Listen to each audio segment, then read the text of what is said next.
Brian Smith has the top grid choice. He's always good on the miles. So he's going to be one to watch. Jared Mees, your champion. We'll see how those factory Harley riders who we just saw in the piece will do. JD Beach coming back to the series after winning a road racing title.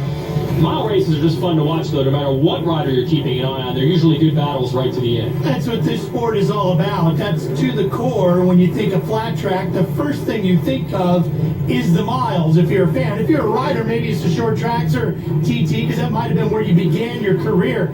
But the miles, this is what American flat track is truly all about. Here it is, 25 laps in the Minnesota Mile.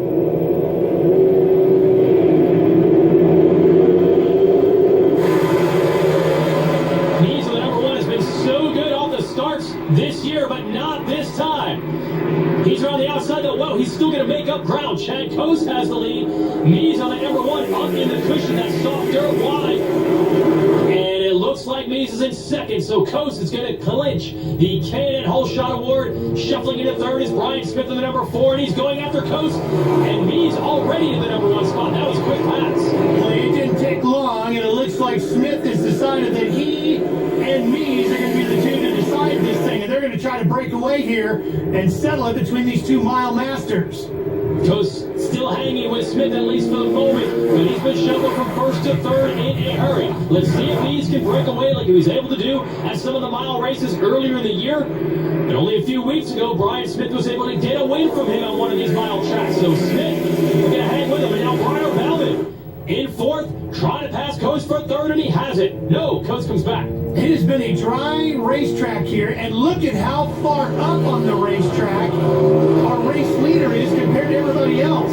Mees is just pushing the cushion way up there, bringing in a whole new line, while everybody else has been running the line that has been the traditional one here all night, more down on the bottom, along the poles. Yeah, I have not seen anyone out there. That includes our singles main that just happened. Now Bauman's starting to run that cushion line around the outside, too, of number 14, and he's going to make it work. Does he have a pass on Brian Smith for second? Yes, he does. Well, you got to go where the other guy is in, right? And he made it work. So now, I got to be honest with you, I'm surprised he's been able to hang in there with these two up front like he has. He's doing a great job. Yes, but Smith quickly fires back as soon as you were wondering if Smith, who's so good at these mile tracks, would fight back. He did. Bauman, so wide in that corner, he can actually look over his shoulder to see the rider next to him, and he executes another pass on Smith. So great racing second and third, and they're not letting Mees get away. Coase under fire. Henry Wiles, the 17, trying to get him for fourth. And he does by using that inside line. This race had all the potential of Smith and Mees breaking away and settling between the two of them. But Bauman is showing he can win on more than just the short tracks. He's up here fighting for the win on this mile. Yeah, carrying that confidence after winning our last race on a half mile. Look at this. Down the inside. Almost makes the pass on Mees. Good battle here right in front of the grandstands in Minnesota. Here's Heather. We're watching a great battle between the number 1 of Jared Mees and the 14 of Briar Bauman. If you remember in Briar's heat race, he actually slowed down and ended up finishing third due to clutch issues. But during the break, they were able to fix that bike and get it ready. I got a chance to speak with Briar, and he told me prior to having that mechanical issue, he felt great, and he thinks that he can get it done today. Not only get his first win on a mile, but complete the Grand Slam, first of his career. Here it is on the inside. He's going to try to get Mees. He almost made it half of a lap to go. This time he completes the pass. Briar Bauman. Man, you passed Smith and Mees on the same night. You are on fire. What a great slide job. Man, he tossed that thing in there and rode it out beautifully. And Nate Mees get off of his line and out of the throttle. And Mees quickly responds to take the lead back. Mile combat here. You can expect this type of passing corner after corner, lap after lap, multiple lines. And it is absolutely wheel to wheel on the backstretch. Mees able to edge ahead. One of the things Briar's doing really well is he's watching and learning from Mees. You can see they both have moved up into that cushion, and they are just eating it up there. Bauman started the year in a Kawasaki, switched to the Indian, which has been so dominant as of late, but he admitted it took a while to get comfortable on the bike. His results sort of sagged at mid-season. He told me every weekend he comes in here with a different setup. Obviously, after the win at our last event, he's finally feeling comfortable. But to take it to Mees on a mile track, all the way around the outside, Well, that's some comfort right there. He can put that bike anywhere he wants, and right now he's put it into the number 1 spot. It's a good thing this track is 60 feet wide because Bauman used 59.5 feet of it. Fearless to run all the way where no one has been able to make it work. And now Mies, wow, this is a trust game. Incredible how close they are at high speed in these corners while sliding. I thought Mies had the pass made, not quite. Oh, this is just fantastic. And we're only 7 laps into a 25-lap main event. What surprises me, they pulled away just a bit from Brian Smith as they push each other up front. Well, they're using a lot of body English up there. Look at the roost getting kicked off up in that cushion.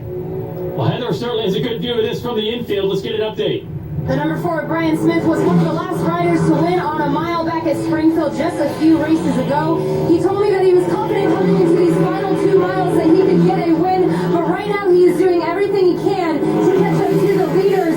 They're far ahead of him, so he's going to have to hit his marks and hope that they have bad luck in order to get a podium finish. He's in no man's land right now. 4th place, not close to him, but nor is 2nd. I think Smith's starting to pick it up here just a little bit while those two are trading paint up front. Now, Bauman, dare I say it, edging away just a bit from Mies. Although Mies, obviously, this year's champ is a cagey one and very strategic. Yeah, but look at how much speed Jared carries into the corner. Then he drifts wide, and Bauman pulls away a little bit right through the middle. Now let's see if Jared's closing back in again. Yeah, I've got to wonder if he's going to school back there on Bauman and trying to figure out a new line and make a pass. Or is Briar Bauman looking at 2 wins in a row? Stay with us from Minnesota. American Flat Track on NBCSN. There is Brian Smith, the master of the miles on the number 4. But he has been outmastered tonight. Up front, Briar Bauman putting in an incredible run. Wait a minute, that's 2nd place. That is Jared Mies going slow down on the apron. I can't believe this. Sounds like, well, he's got a little power going. But this Kenny Tolbert tuned Indian has been so mechanically sound this year. They've lost races, but not due to mechanical issues. No, honestly, ever since he jumped on the Indian last season and then this one, virtually 0 mechanical problems for Mies at all, but he has come to a stop on the racetrack. 2nd place is out now. This is a shocker. Just mechanical problems have happened to others, but you just don't see this thing with Mies. Yeah, Jeffrey Carter's the one that comes to mind. He's been troubled by it. But boy, Tolbert and this Indian have been so mechanically sound. I'm stunned, as I'm sure Jared Mies is. Okay, so Mies was in a huge battle for the lead with this man, the 14, Briar Bauman. But now that Mies is out, Bauman has been handed a gigantic gap. And you just don't see leads like this normally at a mile race. But look at the lead he does have. This is Brian Smith in 2nd. Well, and look, he's earned every bit of this, right? He's been right there with Mies. In fact, he's been showing Mies the way around all night. So Briar is doing a fantastic job here tonight. Smith in 2nd, still digging on that factory Indian to try to catch back up. Well, Brian's having a really good night, too. I mean, the gap between Brian and Henry Wiles is just about as big as the gap between Bauman and Smith. Man, this track getting rough. Saw those bumps down to the low groove. They played a factor in our singles main. They're probably only even worse now. Smith just trying to figure out some sort of line, some way to close back up on Briar Bauman. He's riding hard, too. Yeah. And fast. Just Bauman is that much faster. Bauman is having a night on the mile like we're used to seeing with Jared, certainly earlier in the season, where he would just get way out in front and dominate. This is Brandon Robinson here in the factory Harley. You see the bad getaway for him. He started 14th, now up to 7th. Brandon missed a few races at mid-season with a foot injury, so he is definitely starting to find his race pace again. On the number 44, he's engaged in a big battle, though, right now. No battling up front. Briar Bauman, there's really 0 communication he can get to a rider. I would assume maybe he saw Mies off to the side of the track. He's got to figure out for himself what happened and how big of a lead does he now have. Because even if he looks over his shoulder, he's not going to see Smith. No, but he certainly knows that Mies is standing onto the inside of of the racetrack. Because one thing is, he hasn't seen a tire come up alongside in about a couple of laps. So he knows Mies is gone, and I'm sure he can see him standing over there on the inside. Now he's just trying to hit his marks and get to the finish. Well, incredible performance here by Briar Bauman with 5 to go in our last race. Not only did he win, but his brother Bronson finished right behind him in second. So the brothers went 1-2. Here's Smith coming across the line for 5 to go. Henry Wiles, trust us, that's the number 17. The plate is covered. But he's looking for a podium finish now that he will inherit because Mies is out. And this is the type of season it has been for Henry Wiles. Very consistent on all the surfaces, always good in the TTs, and got that win at the Peoria TT, where the track he basically owns. But even in the mile tracks, he has been very strong this year. Yeah, we've spent so much time talking about the dominance of Mies and great runs by others. Henry Wiles has just kind of been in the shadows, just cranking right along, having a very solid year, and probably not earning the credit he should get for the quality of season he's had. Yeah, he's actually second in points. Maybe all the wins haven't been as spectacular. He goes to Peoria and wins. That's almost expected. Other riders have had great individual rides. Jeffrey Carver won the Springfield Mile. Brian Smith won our last mile race. And we mentioned Bauman winning the last event we had, which was a half mile. Wiles, every race has been solid, and that's why he is second in the series standings. But when anyone talks points, it's already over. Jared Mies has the championship because this type of bad luck. He waited until very late in the season to finally have one of these DNFs. Yeah, Henry's only been out of the top 10 once this year, and it was an 11th. It's been that good, but boy, this is the man to watch right now. Briar Bauman in the Zanatti racing machine. As I mentioned before, he started the year on a Kawasaki, won a race on that machine last year, started this year pretty strong, but then he decided to switch to the Indian. It wasn't an instant results machine. In fact, his results sagged a bit as he got used to it. Here he is on the 14, since he's been testing in every race, doesn't get the test during the week. They're changing the setup all the time. He's finally comfortable on the machine, and it is obvious now. Looking at a dominant victory, and to do it on a half mile and then a mile back-to-back, that really shows you something. Whoa, what's Wait, he's wrong going here? slow here. Look at him looking down. Yeah. And, okay, he's not even on the gas coming out of this corner. He is coasting. Oh, you have got to be kidding me. Okay, so he had a clutch problem, by the way, in qualifying. That is not even second place behind him yet. His lead is so big. Now we finally see Brian Smith, but And look, he motioned over to Mies even, Yes. too. So both of them with mechanical problems, and here comes Brian Smith to take the Unbelievable. lead in unorthodox fashion. They had worked their way past him, they had pulled away, and Brian Smith right now is going to be headed for victory anyway.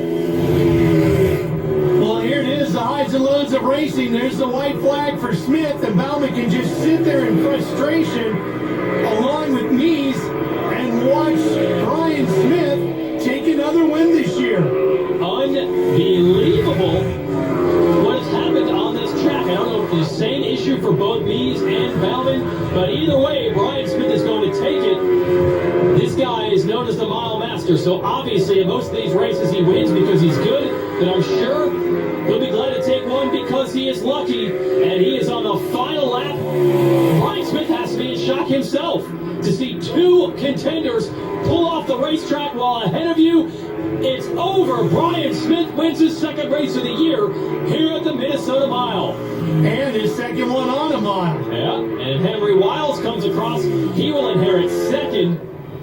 And Robert Pearson is going to take a podium. First one of the year for him.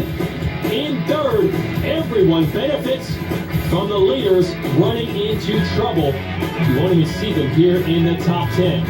Chad goes fourth, Carver was fifth, Vanderkoy, Beach, Robinson, Rush, and Higgins round out the top 10.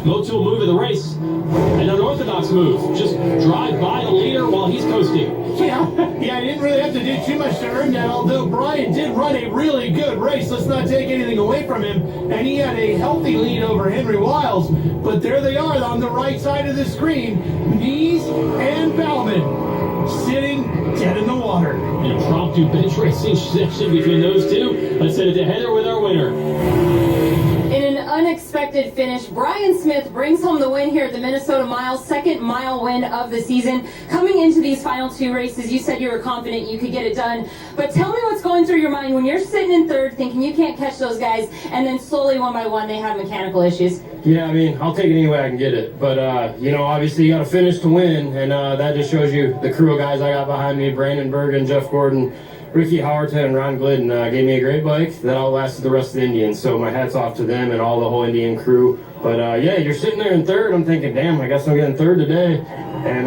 there goes one, and there goes another, and I look back, nobody's around me. I'll take it.